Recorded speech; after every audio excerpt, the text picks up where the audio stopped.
Hi guys, this is Nightmare3464. I'm going to be reading you guys a eyeless chick love story. It's called Love Me Like I Love You. Chapter 1. I stood on the top of the staircase of my house, staring down what's causing me to be sick to my stomach. My parents. They laid there, torn apart. At the bottom of the staircase, walls covered in blood in the floor. I covered my mouth to stop me from screaming. Who the hell could do this? There's a monster down there next to them.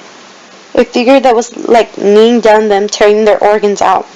I looked away, not wanting to see the gruesome sight, from fear that a vomit that his will come out and seeing that I will be his next victim. Where the hell is my sister Katie? Was she ripped to pieces as well? Not wanting to see any more of this, I tried to run away, but froze dead in my tracks. I had stepped on one of my dog's large squeaky toys. Looking back at the figure had stopped, then jolted his mask towards facing me. He wore a black hoodie, a dark blue mask that had black eyes that oozed black ink, with semi-messy brown hair that was sticking out of his hoodie. I could tell that with the body figure and hair, most likely was staring intensely at me through those black abyss of eyes of the mask. His mask was up slowly off the side of his lips. He had razor-sharp teeth, ripping my mother's lungs apart with them. My golden eyes widened as he set down the lung and swallowed the piece that he had in his mouth. Ready to stand, I bolted up through the stairs, through the hallway into my room, slamming the door, and I frantically locked the door and turned to my room. Looking at my window, I hurried, tried to push it open. The sound of footsteps came to my door, and someone grabbing the doorknob, twisting it, and began shaking it. It looks like I looked back to my window as the sound that he was about jamming my lock. I guess he was trained to do this, or I probably dropped my key when I ran upstairs. Looking back at the window, nothing that could help me get out. I had enough time to give him so he could open the door and kill me. The jamming sounded quicker as I guessed he was almost in. I traveled to my closet. Bingo! I walked quickly to my closet, pulling it open, and I slipped inside, shutting it quietly. I sat inside in silence when my door came open. I hear footsteps of sneakers on my carpeted floor. Where I could hear slightly that the killer was walking around my room. His footsteps stopped for a moment and I guessed that he was at the window. I waited I waited for a while, quiet as I can. I only could hear nothing of the thumping of my heart. I had no idea where the killer was. Again, I heard footsteps coming across my ear again. My eyes shut, tears throwing down my face. The sounds came closer and disappeared once more. I only could hear my heart thumping as loud as it could. Shaking my head, the closet door began opening, tears rolling down my face. I stood quiet and shutting my eyes. I curled up into the corner of my closet. The figure looked down at me and stared with his soulless eyes. With one swift movement, I was pulled out of the closet and slammed against the wall. My eyes shot open and to stare in the abyss of the stranger's mask. His mask was only a few inches from my face. His gloved, dark gray hands were pinning my wrist, but they weren't gloves. Who are you? I stuttered, shaking, returning to me. He looked so close because his hair was resting against my forehead. He stood there in silence. I wondered if he could even talk. Was he a mute? I wonder. What is your name? He asked. He had a teenage boy's voice. I'm guessing he was probably around my age. It was shy yet menacing that the person that killed my parents sent chills down my spine. He probably asked his victims before he killed them and ate them. I thought for a moment, then gulped, and then answered him. Melody, I answered him. Melody. His voice said my name as he was testing it and sent more shivers down my spine. It's perfect, he muttered out. Sound like a little blushful?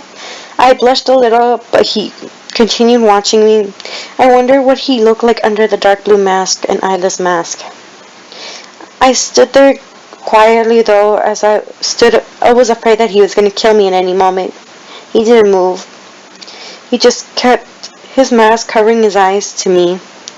Slowly, I felt his hand's grip loosening on my wrist.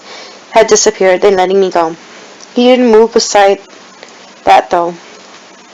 I lowered my arm slowly, resting against my chest. Seeing that he was so close, I felt so uncomfortable. My eyes kept on him and I began lifting my arms to his face. What do you look like? I whispered, more to me than to him. My hands reached slightly, grabbing the side of his mask. The male flinched back and backed away. I jumped by the movement he did. Stop! He barked, and my hands went back to my chest in fear. He was going to kill me, he's going to kill me, he's going to kill me were the only thoughts that were racing through my mind. I grew more scared and began shaking once more. He looked away from me for a moment and then back. I wish I could see his face, see whether he was mad or not. I bet he wasn't willing by any means, asking. He slowly stood straight and lifted his hand out towards me as I could reach. He wanted me to reach and grab it. Oh my God! Kaylee, I could hear her voice. She's freaking out and screaming. As the murderer jumped and I suddenly was shrieked by the shriek, the masked boy jerked his head towards the door as he stared from him and at me and my sister's expression. She was coming up the stairs. As if one of her cute footsteps, as we both heard her coming upstairs. Melody! Are you alive? She hollered at me. Please answer me, Melody! I watched the door as she began shaking the knob. Turned my attention back to the killer. He stood there silently, then turned his head back to me. Jogging up to me, he lifted his mask past his lips and then kissed me on my cheek. Then bolted towards the window and jumped out. I stood frozen for a moment.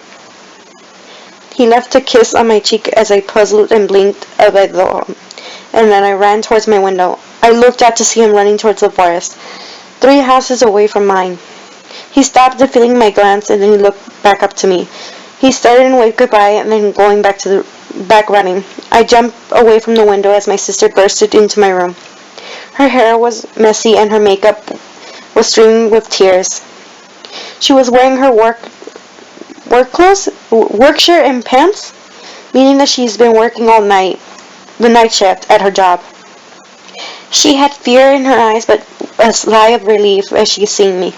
Oh my God, she gasped and ran towards me, pulling me into a hug. I was there in a bear hug. I couldn't breathe, but decided to keep quiet, seeing how scared she was. She freezed, then seeing my window open, letting me go from her bear hug. Then looked out and seeing nothing, and then she turned back to me. Tears began rolling down her face as she sat on my bed. Suddenly taking out her phone and dialed the police officers.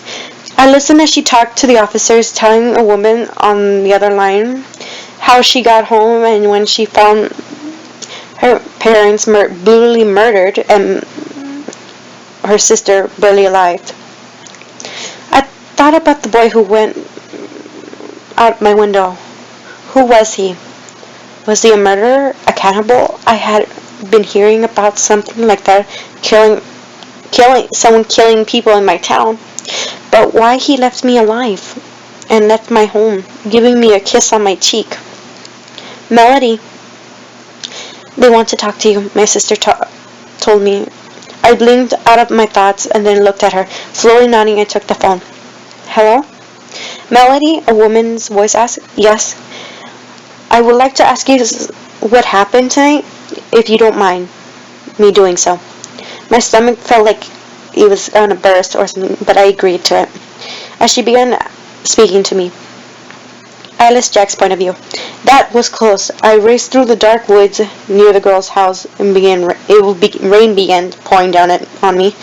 I slowly stopped and looked around. The view of the forest, which held many secrets, being like me and the other monsters that lived in the ground. I guess Jeff and the others are still killing out there. I walked to the tree and grabbed a branch, only by a foot above me, pulling myself up as I climbed higher and higher on the tree. I was completely covered by pine needles. I slowly left my mask up in my black and blood-covered hoodie to wipe some of the warm liquid off my mouth. Licking some of the drops off, I pulled my mask back down, looking towards the branches into the forest, crying. It was semi-foggy or a little bit more rain above me, I couldn't tell. Luckily, I was covered from the liquid, but that girl, she flashed through my mind. My angel, as I like to call her. No, it was no accident I had gone to her house.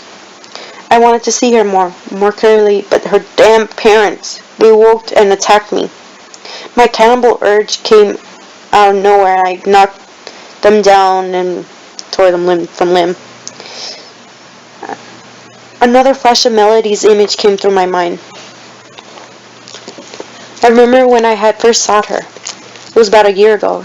She and her friends, Mary and Sam, I think that's what their names were. They were on their way home. It was so dark, so I was out hunting when I saw them. I was stalking them, waiting for them to reach a house so I could go and kill them without causing any events or anyone seeing me. Out of nowhere, when I saw Melody's face, a thought went through inside me. My abyss eyes looked widen as I could see her. I could feel or see something thumping in my chest, an urge to see her close. Coming sooner, a little while after I saw her, going to her house, watching her as she slept, I didn't stop. The urge from taking her away from her home grew more. Instead of killing her, something else grew. When her parents fought with her once, making her cry, that made me mad. It made me watch their heads roll down the stairs, and as I saw Melody running up to her room crying on her bed.